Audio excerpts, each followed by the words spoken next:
And away we go. It is the Aftermath, brought to you by Galactic Fried Chicken right here on BearcatJournal.com. Head down to Dayton, Kentucky. See our good friends at Galactic Fried Chicken. They have the best fried chicken in the city. It's fried chicken. It's chicken tenders. It's chicken dunkers. Great French fries. Great coleslaw. The fried pickles are amazing. The Galactic sauce is out of this world. So head on down to Dayton, Kentucky. Tell Shane and the crew the Bearcat Journal sent you. They will get you done up right, and you will enjoy the best fried chicken in Cincinnati. All right, Aaron, let's get this show on the road. 76-58 Cincinnati victory over the Tarleton State Texans tonight. It was it's hard to watch for most of the first half again. They had one little good stretch in there when they went up by 12, and then it got back to 2 at halftime. They came out in the first segment of the second half, took control of the game, pretty much retained control from there. I still want to see more out of this defense. I don't think they're playing particularly well. Guys are, especially like Eastern Michigan and Tarleton State guys, were getting to their spots. And defensively, that is a concern. That's a connectivity issue. That's a defensive principles issue. And it needs to get corrected and needs to get corrected quick, because the numbers will tell you this is an elite defense. The players will tell you they have the talent to be an elite defense. But the little things that make an elite defense are not there yet. That's just what I see as I'm watching it. But they struggled to close out. Yeah, they struggled to close out all night on threes. The closeouts were slow. They weren't done with a whole lot of conviction. They were done in more of a hand down, man down manner, pretty much, for far too many times this evening. And guess what? You're dealing with Division I players. If you give them wide open threes, they're going to make a pretty good number of them. And I thought Tarleton State was coached very well. Like, coaching has never been Billy Gillespie's problem. Billy Gillespie is a pretty good basketball coach. He's got other problems that don't involve basketball, that involve everything outside of basketball. But they were well coached. We'll get into, I saw some things offensively that concern me as well. But I'll turn it over to you. I think there's a lot to be concerned about after that win.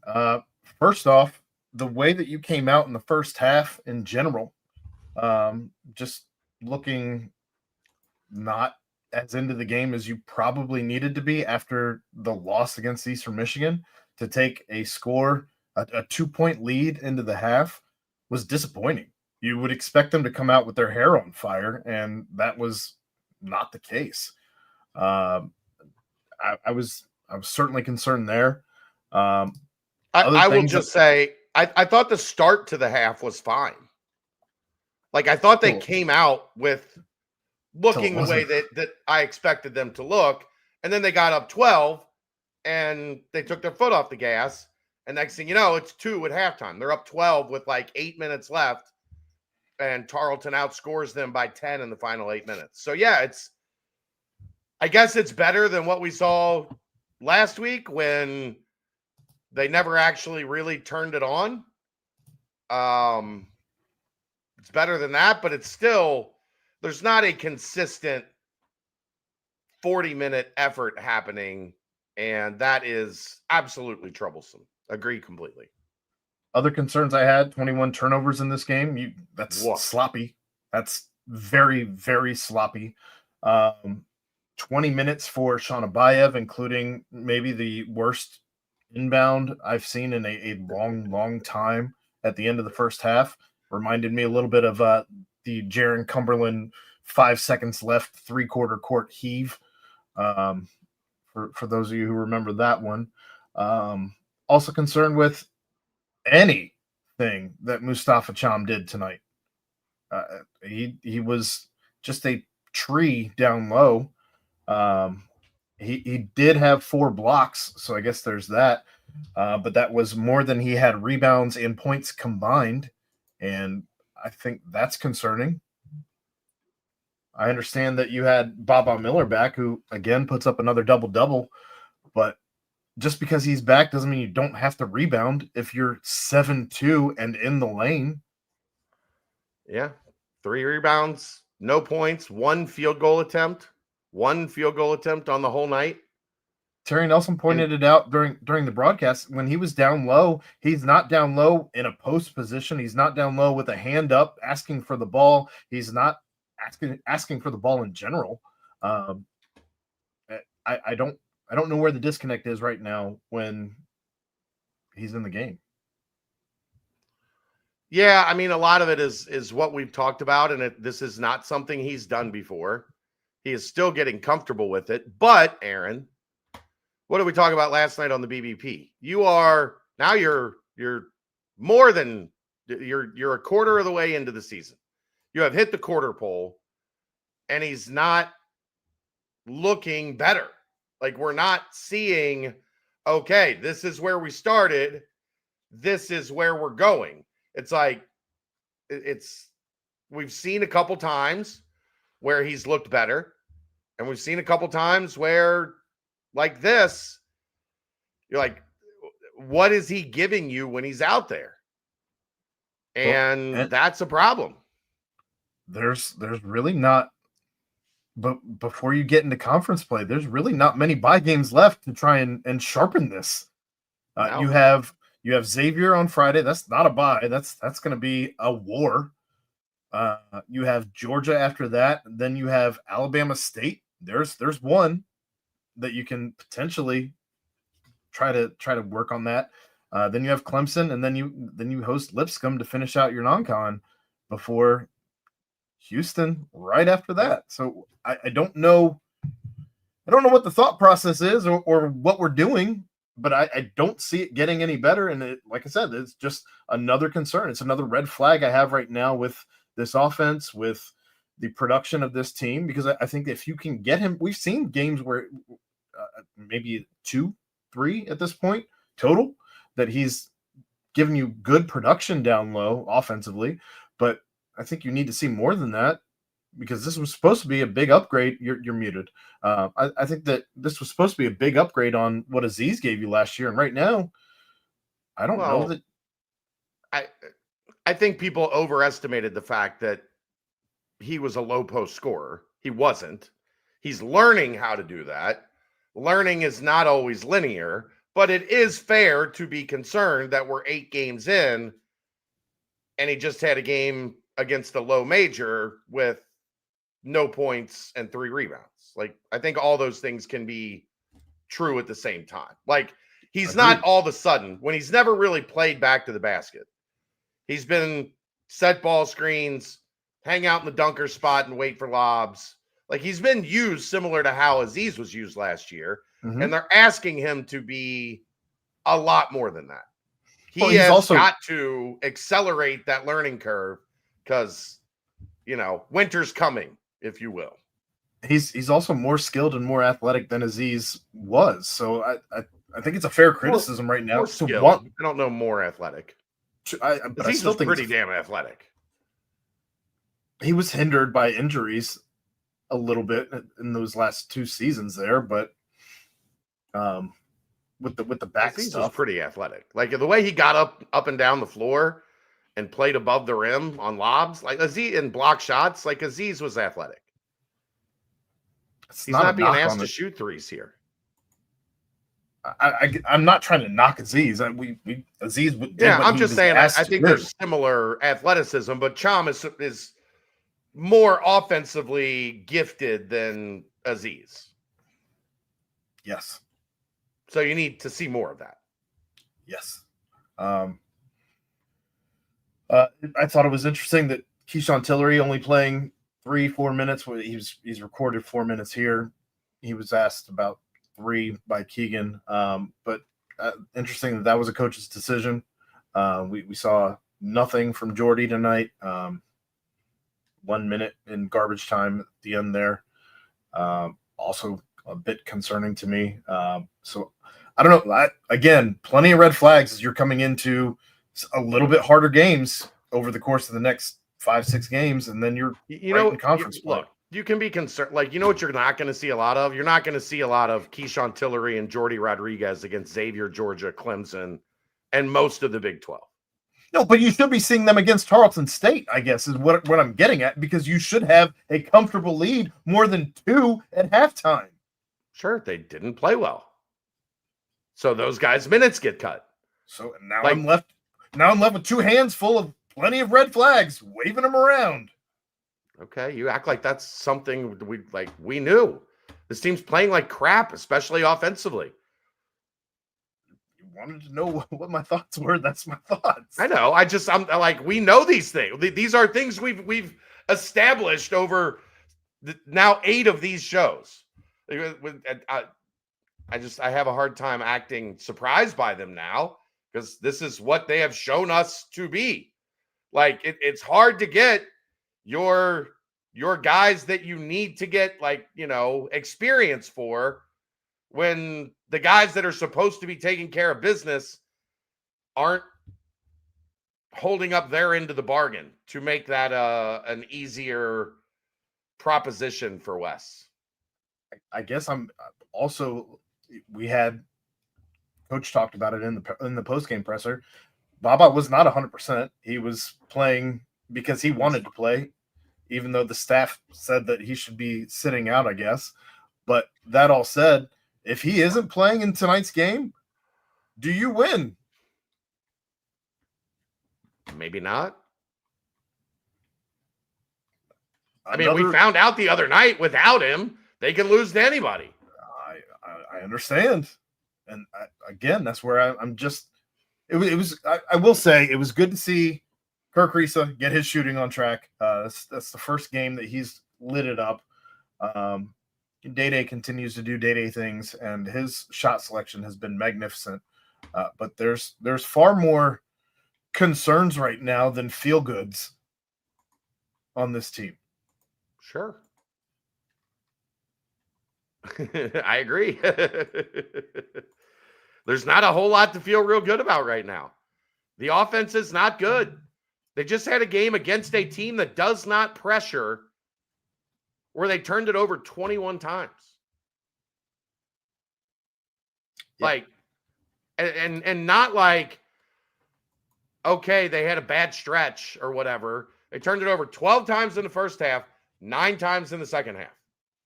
Like, 9 of them were steals. The rest were all steals. Recorded statistical steals. Yes, but some of those were just Cincinnati giving them the ball. Like, yes. They were not steals. Tarleton State did not steal the ball. Cincinnati just passed it to them or dribbled it off their foot, and somebody from Tarleton State picked it up. Like, what are we doing in terms of taking care of the basketball? Even if you take out, Baba was in the first half laughable with the ball.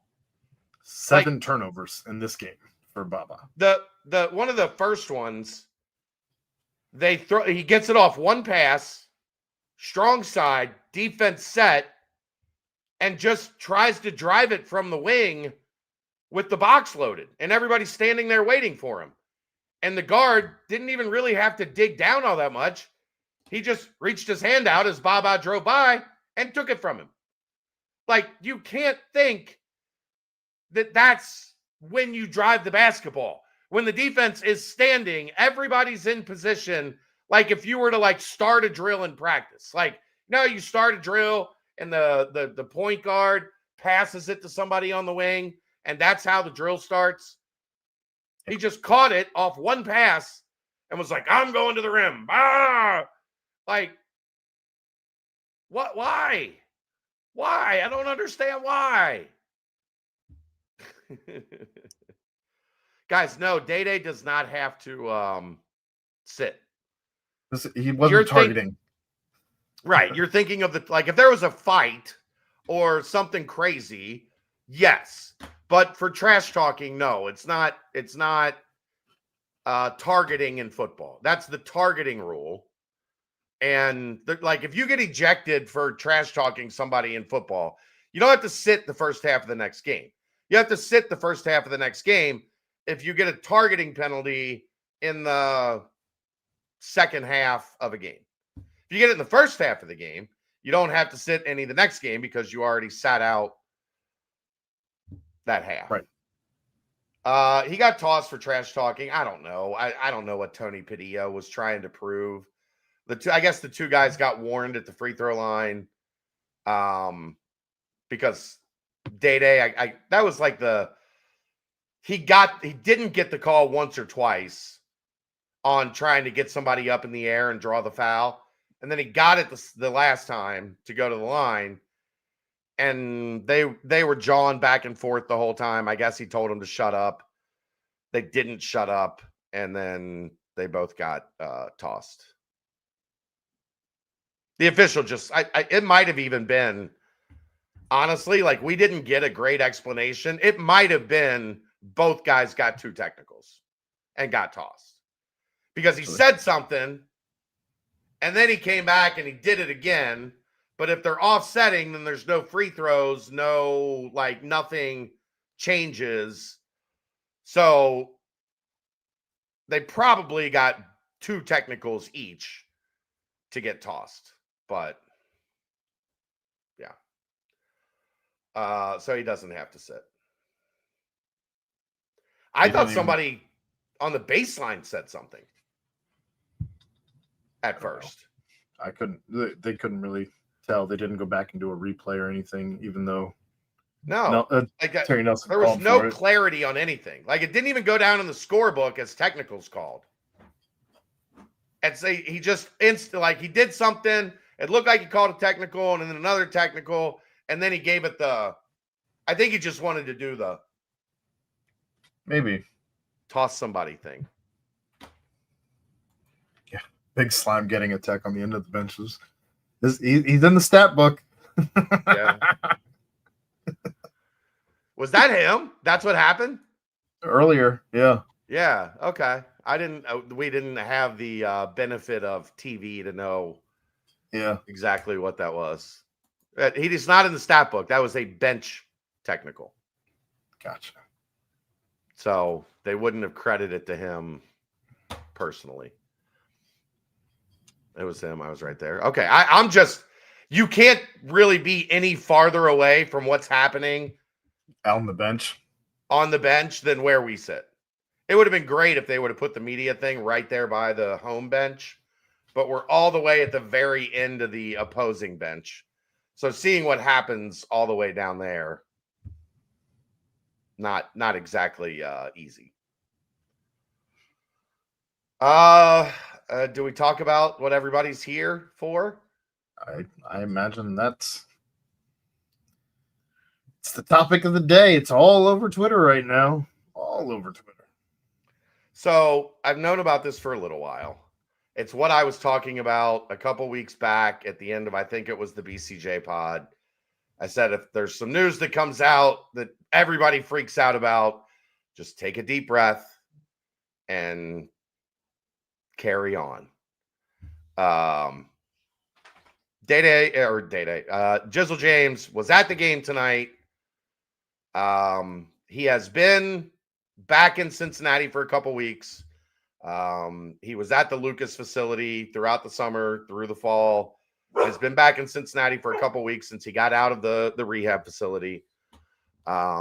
He has been enrolled in classes the entire time. He's been taking online classes while he was down in Texas. Since he has been back, he has been using the facilities to work out. He has been around. My understanding is he is not with the team. Maybe that changes down the road. From what I have been told, I do not expect him to play this year. I think you could see him with the program, potentially back next year. But as things currently stand, at the moment, yes, he's a UC student, just a UC student that's really good at basketball. Better than most UC. I think if there was a UC student basketball tournament, Jizzle would probably win. Sure. Wes addressed it after the game. Yeah, somebody smart will get him on a club team or get him on intramurals. Get him on your intramural team. Imagine showing up on your intramural team and there's Jizzle. I don't think at the moment he is on scholarship. No, his younger brother should do it. They should play together on intramural. You're right. Like if his younger brother just shows up with Jizzle for intramural one night. Yeah. Like I said, I don't think he's on scholarship. Could that change? Potentially. I know there's also a thing where like you can move off of athletic scholarship and still be on scholarship. I don't know if that's the case or if he's paying his own way. I don't know that. He's not on scholarship as a part of the UC basketball team right now, to my understanding. Could that change? Yes, subject to change, but that's just where we are at the moment. I think, and this is my opinion on the matter, I think that moving slowly with him is a good thing. Yes. Make sure that he is of sound mind before you are putting him back on the basketball court, and just let him get some time back around as campus. A normal part of society. Yep. So yeah, that's the main thing. DCR, just glad he's getting back on the right track.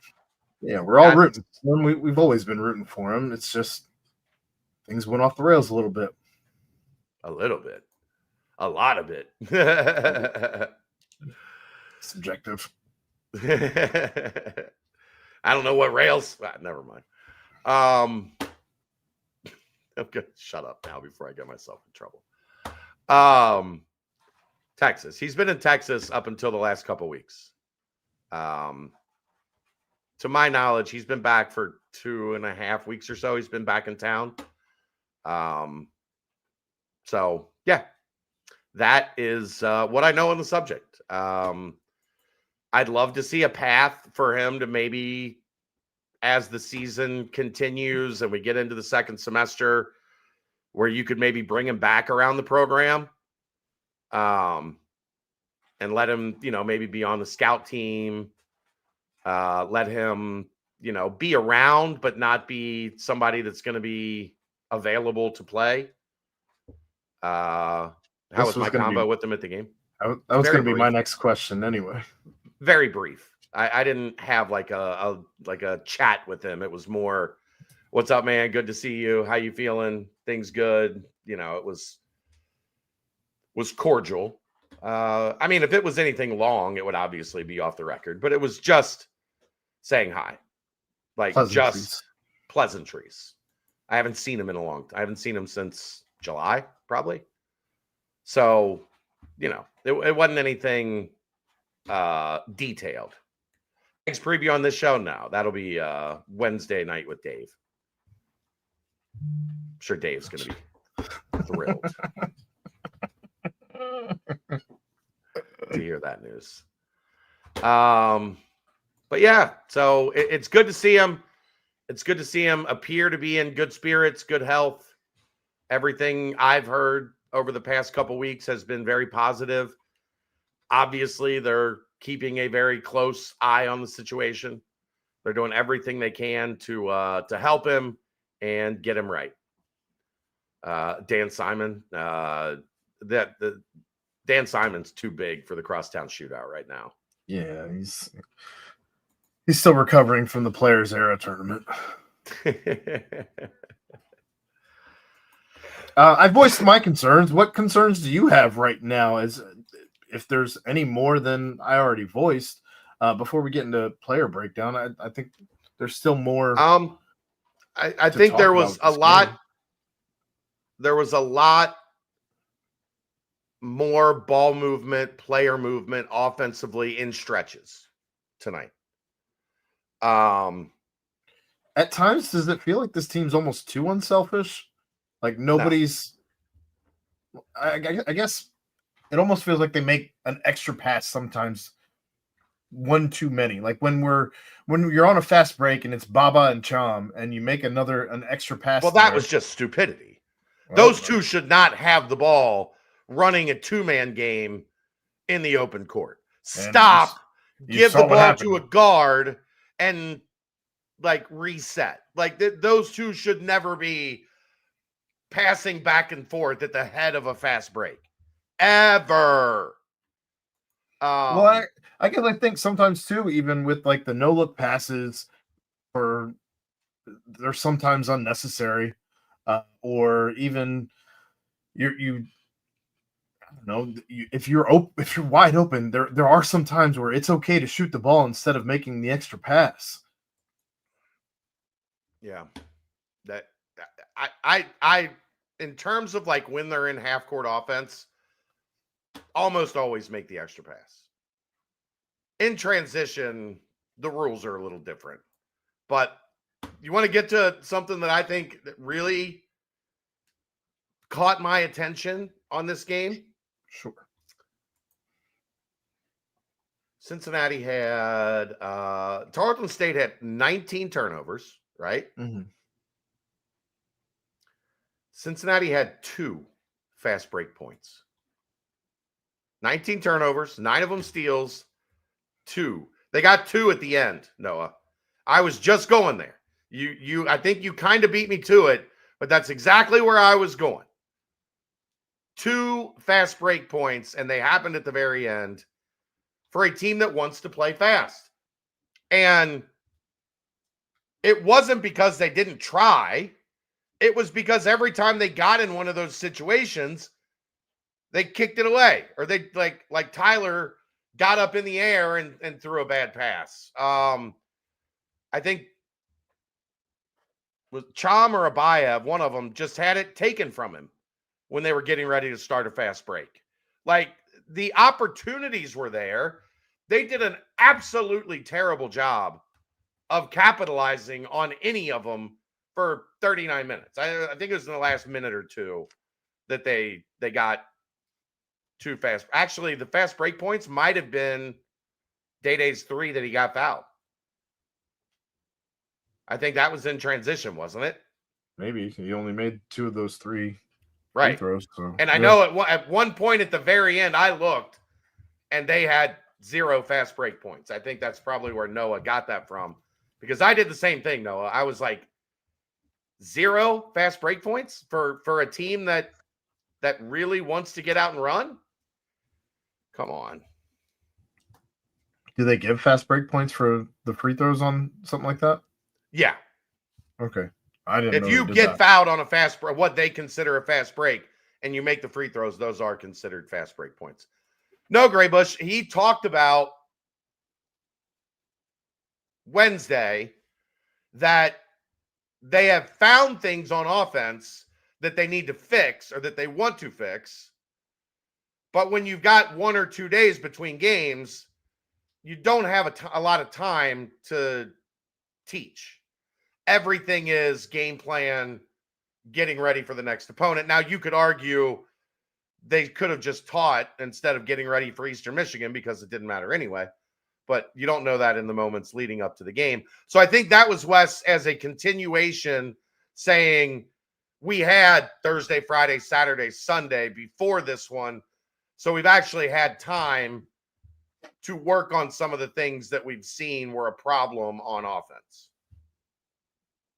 Current layup goal team was the fast break points. Yes. Good. I forgot, Mark. The comment. I didn't remember a fast break basket.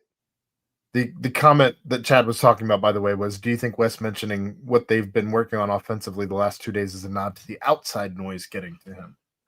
No, I think it's a continuation of what he talked about in the postgame presser Wednesday night, when he said we have things to fix, but because we've played 4 games in 8 days or whatever it was, we haven't had the court time to really dig in and fix it. This was him following up and saying, we have had a couple days now, and we are working on some things offensively that you saw in stretches tonight, but not consistently enough. Right. Technically, the basket never went in, so that's why I don't remember. You're right. I don't remember the basket being made, because it wasn't, because it was a goaltend. But now that you say it, I remember it.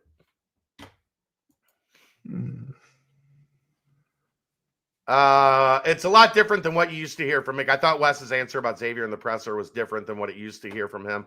Now, he's always said this is an important game for the fan base, and as such, it's an important game for us. That's kind of always been his message since he got here. We play a lot of, I mean, it's the, we play a lot of big games, but because this one means so much to the city, it means more for everybody. It was interesting to hear Kelsey Conway interviewing Kirk Risa afterwards when he said Norwood. Yeah. He said, we got to go up to Norwood and play that team there. So it should be exciting. He's never even been to Norwood. He didn't know what Norwood is. He just, somebody told him, get a Norwood joke in. And he was like, okay. Why would he have reason to go to Norwood? He doesn't. Why would anyone? Decent point. The MAC got themselves another Big 12 win. Yeah, Kansas State got smacked by Bowling Green. Jerome Tang, welcome to Wes Miller territory. Welcome to hell. But yeah, I mean, I think offensively, look, they made 15 threes. They shot 50% from three. Now they're going to make 3 on Friday because they made 15 tonight. Used it all up. And used it all up. They never shoot well in the shootout, so it is what it is. Maybe the MAC's just loaded this year. No, it's not that.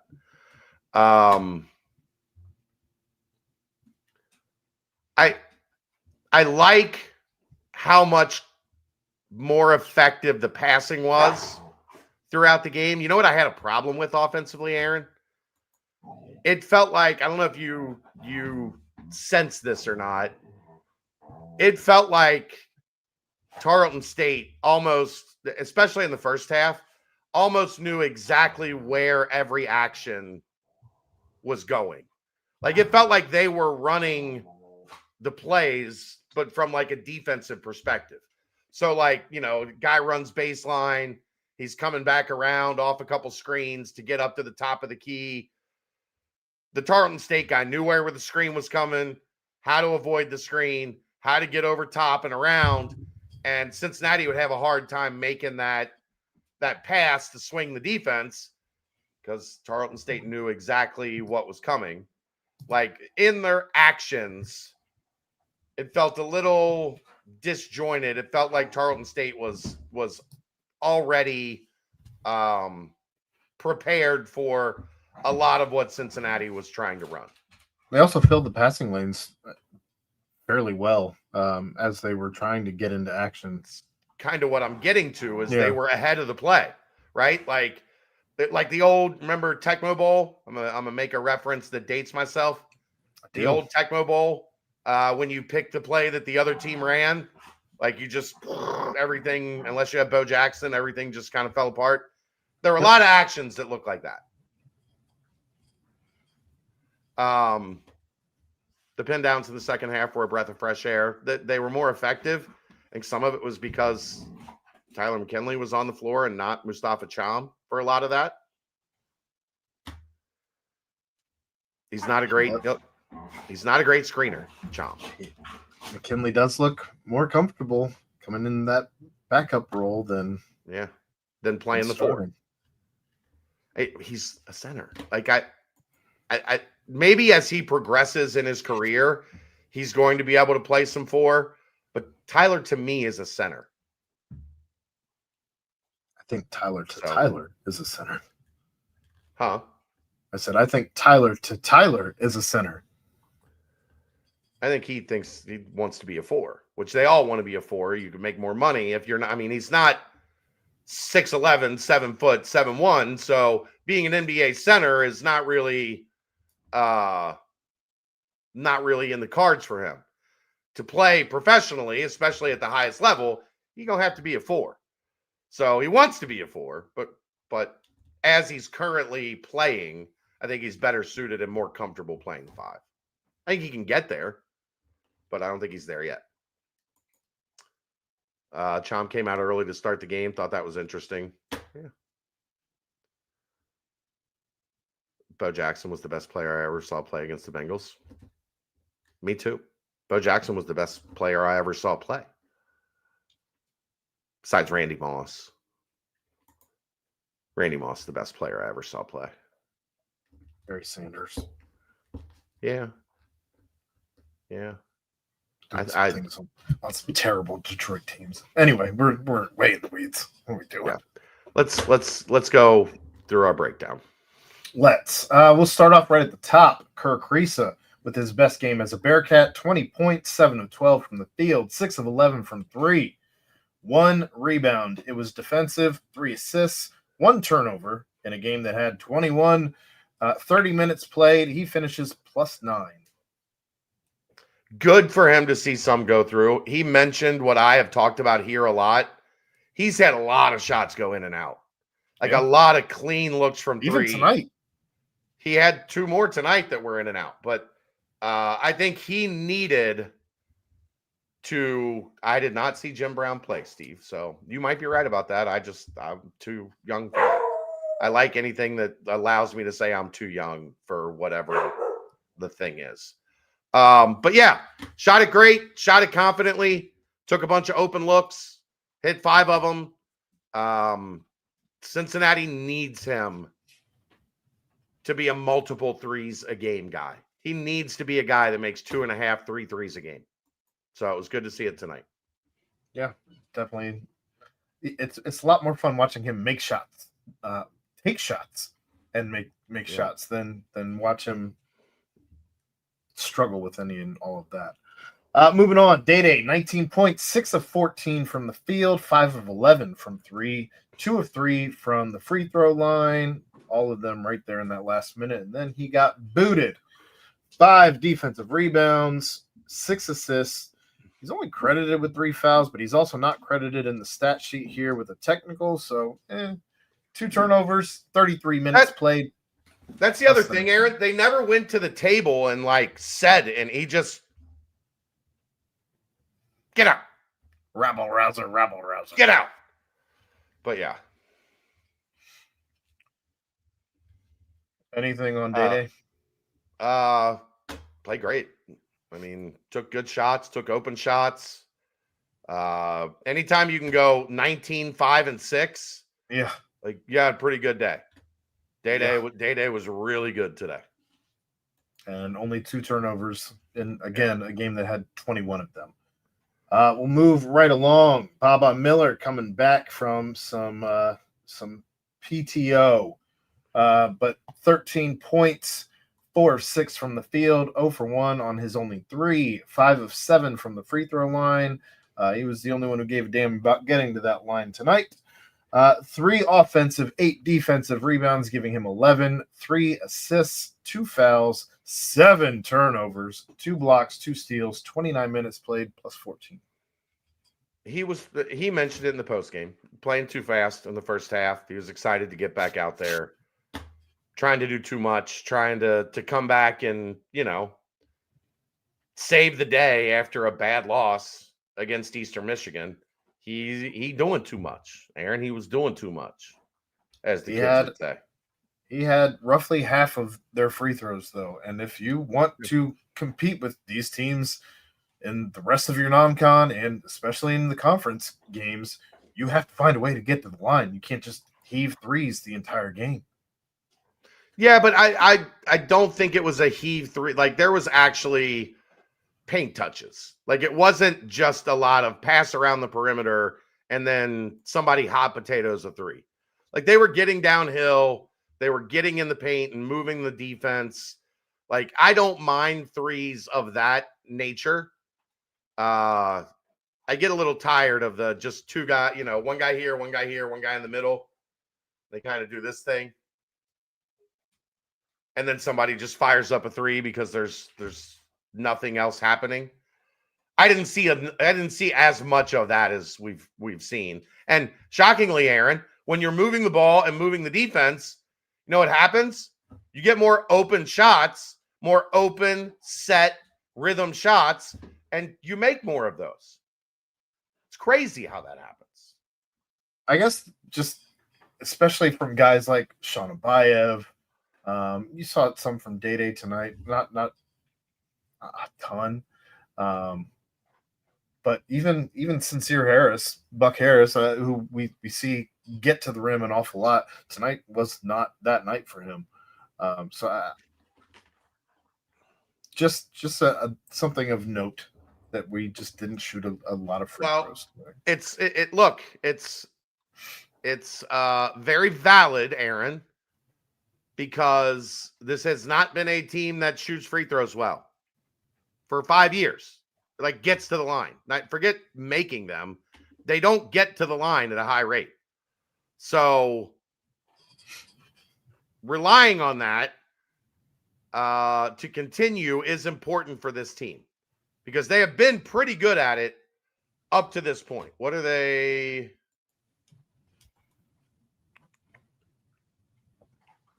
What, on the season? Yeah. They're top 100 in free throw attempts to field goal attempts. So, but that number's sliding, and that is a concern because it has been a weakness for 4 years.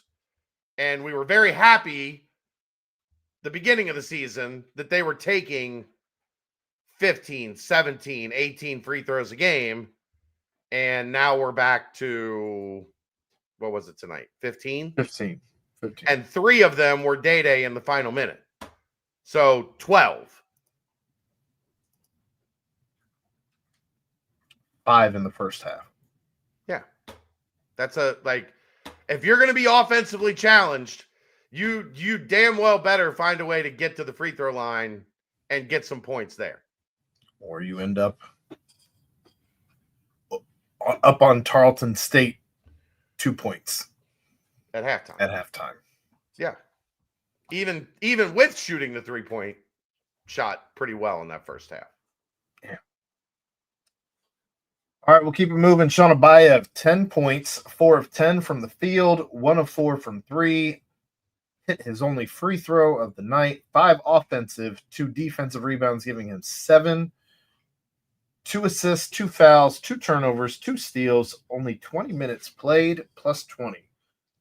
I will say 10 and 7 is fairly impressive in 20. Yeah.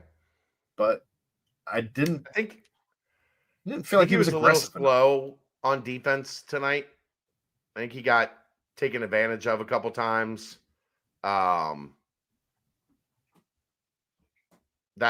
probably was a factor in reducing his minutes. And I think he's a freshman. He's going to be one of those guys, Aaron, that you're going to have to light a fire under his ass because he's got to understand it's not play hard when you're feeling it. Like when you're in rhythm and everything's going, you play hard. And then when you're not, you kind of go into what's that damn league that he played in? I don't know what you're talking about. The high school league he played in that is on YouTube, whatever. I forget the damn name of it. I'm old. Anyhow, Overtime Elite. Yeah. There you go. Like it's not Overtime Elite where you can like turn it on and off in spurts. You have to have it on all the time. I think that was a little, maybe especially early, maybe a little message sent that, hey, pick it up. Pick it up. Just wanted to see a little bit more at him tonight. Yeah, I think it's fair. Which is gotta earn it. Crazy to say for a freshman who had 10 and 7. Rebounding, it did stand out, especially on 5 offensive rebounds. Really good for him. Getting active. Used his length. He had a very decided size advantage and went over the top a couple times and got some good offensive rebounds. Yeah, that Jared says that half-ass toss to midcourt right before halftime was a duck. I hope that's not how it was drawn in the timeout. Look, I already pointed out, that was one of the things I pointed out at the beginning of the show. It reminded me of Jaron Cumberland's heave with like 5, 6 seconds left. Yeah. Anyway. Moving on, Sincere Buck Harris, 6 points, 2 of 6 from the field, 1 of 4 from 3. Too many threes for him tonight. 1 of 2 from the line, 1 offensive, 2 defensive rebounds, giving him 3 total, 1 assist, 1 foul, 1 turnover, 2 steals, 26 minutes played, plus 14. Hi, Callie. Hi, Callie. Callie made an appearance while you were reading. An okay game from Buck. Didn't notice him a ton out there tonight. Didn't think he played bad by any stretch, but he wasn't as much of a menace. Only had 2 steals tonight, Aaron. Like, he's got to pick that up. Well, he doesn't get credited with the steal on the turnover he caused there on his one-man trap. Sometimes they will give it to the guy that causes it. Not all the time, but sometimes they will. But yeah, he's still out there disrupting things. So 1 or 2 less threes. Yes. Yeah. Jalen Celestine, 2 of 5 from the field, all threes, 1 defensive rebound, his only rebound, 1 foul, 1 turnover, 1 block, 1 steal, 17 minutes played, -1. His shot looked completely different than it did last week. You can tell his legs are back a little bit. Less flat. It was flat as hell last week. This week he had some arc on it. He looked like he had some rhythm. So they're going to need him to make shots, guys. You shouldn't ever be able to tell from the telecast that your shot is flat. Well, shouldn't ever. His back is bothering him. Like Wes said, I think in the post game, he saw on one of them, like you could see just from how he bent his knees into his shot that he's feeling better. Because when that back is wrong, you don't get your legs into it as much. It's all upper body. You're just shooting muscle memory from up here, and you don't get the lift. And he definitely had much better lift tonight. Shot looked much more pure coming out of his hands. Even on one of the misses, it looked really good. So, gonna need him. All right, Tyler McKinley, 2 points, 1 of 2 from the field, 0 for 2 from the line, 4 offensive rebounds, 4 rebounds total, 1 foul, 2 turnovers, 1 steal, 16 minutes played, +1. I just want to hit the fast forward button on his progression, confidence as a scorer. Like, he just is not confident. Like, there was a couple times tonight, I think he could have, instead of, the kick out, I think he had a lane, like an opening. Like, I'm okay with when the opening's not there, pass it. But I think he's anticipating the pass and not being aware of, okay, this time I've got the lane. I need to slice to the rim and get a bucket. But that it's going to come with time. Like,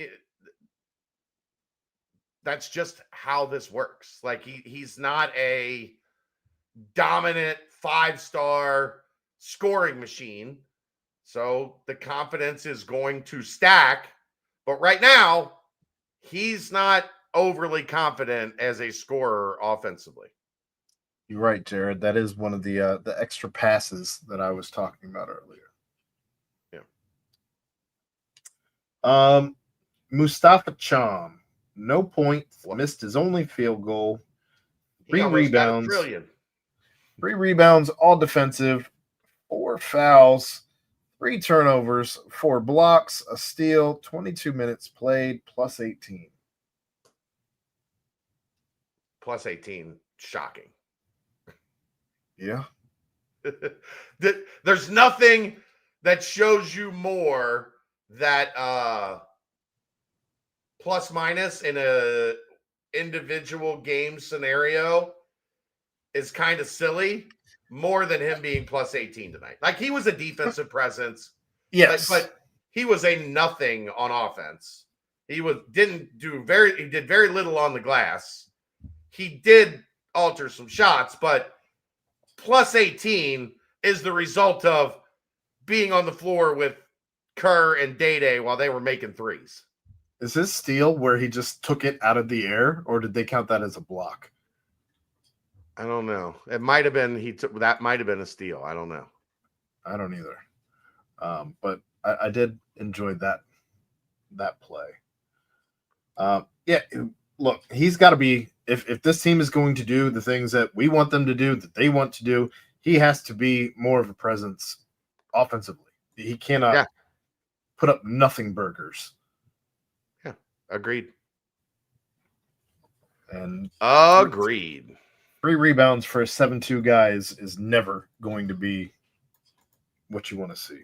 I mean, especially when you look in like Abayev had 7 in 29 minutes. 20 minutes. Or 7 in 20 minutes. And then Baba had 11 in 29. Yeah. Baba had 11 in 29 minutes and 7 in 20 minutes. And Day had 5. And Sincere had 2. And Abayev, 3. Abayev, 7. Day 5. Harris and Chom each with 3. Tyler McKinley with 4. In 16 minutes, 4 rebounds for Tyler. 22 minutes, 3 rebounds for Chom. Not good. Why do they struggle with passing into the post? It is a lost art, Noah. There's not a lot of back to the basket big men anymore. So kids just do not grow up learning the angles and how to get the ball effectively into a low post score. Keyshawn Tillery had 1 rebound defensive, 1 assist, 1 foul, 1 turnover, 4 minutes played, -2. Jordy Rodriguez had 1 rebound, 1 minute played, and Grant. I did that last time too. Grant Derbyshire. He logs 1 minute. Walk on. There you go. I don't know what the coach's decision was for Keyshawn Tillery only getting 4 minutes, but he didn't look good when he was out there. I think they just pulled him. And you couldn't lose to Tarleton State. Right. No time to screw around. So, that's everybody. All right. There you go. We will, Aaron will be back with George tomorrow night. Plenty for you and George to talk about. And Bengals still in the mix. Dave and I will have the BCJ pod on Wednesday. Hopefully, I think we should be fine. You might have to fill in early for a few minutes, but not sure. We'll talk about it. Okay. Family stuff. Nothing major, but okay. I've got something to do in between. I didn't think there was anything on the schedule. No, I've got something to do in between the signing day press conference and the podcast. Gotcha. So I should be okay, but whatever. And then we'll get ready for the shootout. Oh, boy. All right, that's going to do it. That's the aftermath. Bearcats win 76-58 over Tarleton State. We'll see you next time. Brought to you by Galactic Fried Chicken, right here on BearcatJournal.com. See ya!